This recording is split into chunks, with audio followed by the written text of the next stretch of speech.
India गठबंधन में सीटों को लेकर के खींचतान सी चल रही है। क्या माना जाए कि सब कुछ सॉर्टेड है या अभी भी कुछ कुछ असमंजस है? खासतौर पर बात करते हैं बिहार की। बिहार कांग्रेस के अध्यक्ष अखिलेश प्रसाद सिंह जी हमारे साथ में। अखिलेश जी, कांग्रेस कितनी सीटों पर लड़ना चाह रही है? चर्चा हो रही थी, एक जानकारी निकल के सामने आ रही कि 4 सीटों पर आप लोग तैयार हो गए थे। नहीं, ये बिल्कुल ही निराधार गलत है। अभी उस लेवल की कोई वार्ता हुई नहीं।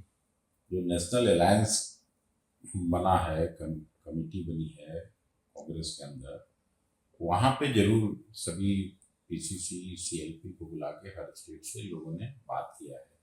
जो प्राथमिकता है सीटों की, वो उसका हम लोगों ने ब्यौरा दिया है, उसकी जानकारी दी है। अब वो लोग राहुल जी से, खड़गे साहब से अप्रूवल लेके आगे फिर अलायंस पार्टी के जो लीडर्स हैं उनसे बात करेंगे। जहाँ जरूरत होगी हम लोगों को बुलाया जाएगा। फिर भी कितनी सीटें? क्योंकि एक आंकड़ा निकल के सामने आया था कि 17 सीटों पर आरजेडी जेडीयू हो सकता है, 4 सीटों पर कांग्रेस, 2 सीटों पर लेफ्ट। इस तरीके की चर्चा आप लोग ऐसा अमूमन होता नहीं है।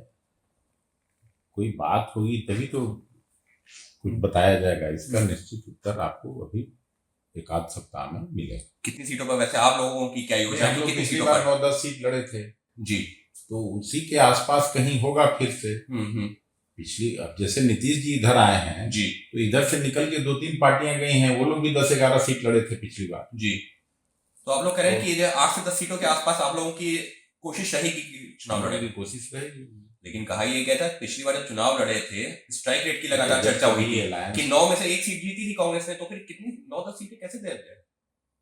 नहीं, तो बाकी तो कोई नहीं जीता था, कांग्रेस ही जीती थी। लेकिन इसका मतलब ये नहीं है कि लालू जी की पार्टी वहां मजबूत है। इस बात को कोई नकार नहीं सकता। सीट नहीं जीती तो इसका मतलब ये थोड़ी है कि उनका जनाधार कम हो गया, उनका वोट बैंक कम हो गया। उस आधार पर नहीं होता है। जो जीतने वाली जिस पार्टी के पास लोग हैं जो सीट जीत सकते हैं, कई जगह ऐसा है जो अपर कास्ट डोमिनेटेड सीट है, उस पर कांग्रेस को लड़ना चाहिए। वहां पे कांग्रेस को लोग वोट देते हैं। तो आप ये कह रहे हैं कि 4 से ज्यादा सीटों पर कांग्रेस लड़ेगी ही लड़ेगी? क्योंकि अभी तक का एक आंकड़ा जी, ऐसा हम नहीं कह रहे हैं। ऐसा मेरे मुंह में आप डालने नहीं, मैं पूछ रहा हूँ।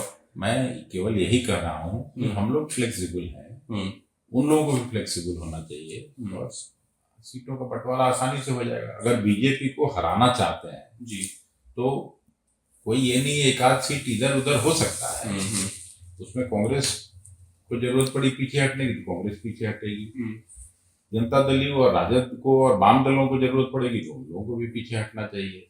मेन एम है भारतीय जनता पार्टी को हराना। और बिहार में जो स्थिति बनी है नीतीश जी के उस गठबंधन से निकलने पर, कि वहां बीजेपी का 1-2 सीट जितना भी मुश्किल आज के डेट।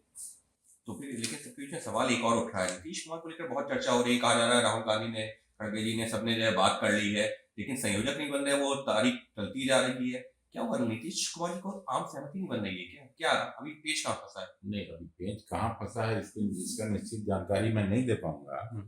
लेकिन कांग्रेस की तरफ से कोई दिक्कत नहीं, इतना मैं कह सकता हूँ। कांग्रेस का लीडरशिप चाहता है कि वो बने, अनुभवी आदमी हैं, अच्छे राजनेता हैं, उनका performance as a chief minister अच्छा रहा है, उन पर कोई दाग नहीं है और वो ये काम करते रहे। चाहते हैं, लेकिन फिर भी जो है 4 बैठकें हो गई इंडिया गठबंधन की। सब कुछ मेरे चाहने से तो नहीं होगा। जब एक बार 25-26 पार्टी, 27 पार्टी इकट्ठा है तो रायशुमारी भी जरूरी है और एक मतैक्य बनना चाहिए, विमर्श होना चाहिए। यानी जी, उसमें उनसे अनुभवी और दक्ष कोई और दूसरा लीडर नहीं। यानी साफ तौर पर कांग्रेस नीतीश कुमार के नाम को लेकर के पूरी तरह सहज है। कांग्रेस की तरफ से यही कहा जा रहा है कि वो अनुभवी नेता है, उनके नाम पर किसी तरह की कोई असमंजस नहीं है। लेकिन ये सिर्फ कांग्रेस का अकेले का फैसला नहीं, बल्कि जो तमाम इंडिया गठबंधन की पार्टीज हैं उन सबका फैसला होगा और वही आम सहमति बनाने की कोशिश है।